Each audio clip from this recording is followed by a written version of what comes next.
Educafro is a Brazilian NGO primarily focused on assisting young men and women, mostly but not exclusively African Brazilians, to achieve their educational goals.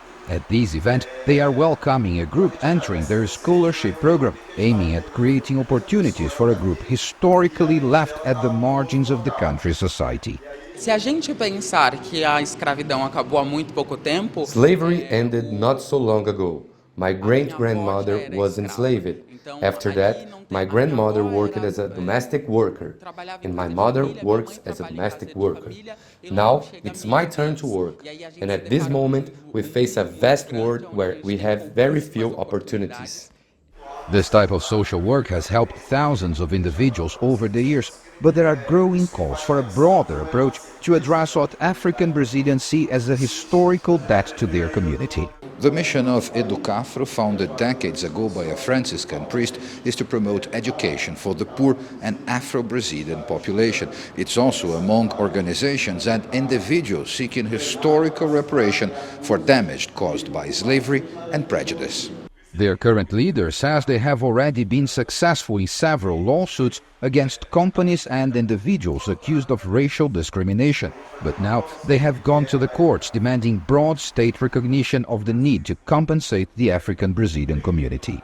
The first thing we request is for the President of the Republic, the President of the Supreme Court, and the Presidents of the Chamber and Senate to hold a national ceremony in Brasilia where they would sign a document stating that they recognize that Brazil exploited the black population and ask for forgiveness from the black people. So the first step is to ask for forgiveness. The head of the Racial Equality Committee at São Paulo's Bar Association, who is representing Educafro in this case, says the suit also demands that the government pay reparations. We're not asking for compensation because that would be contradictory, as the black population is the poorest and the one that pays the most taxes in Brazil today. So it would be them paying their own compensation. We don't want that. We want the state to look at this black population, that the state effectively includes the poor and the black in the budget.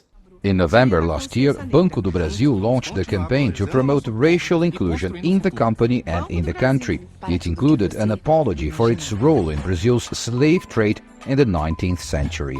Their CEO is Tarciana Medeiros. She is the first woman and first black person to hold this position in Brazil's biggest public bank since its founding in 1808.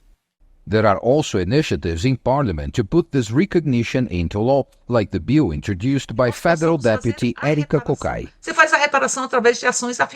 You make the reparation through affirmative actions as well.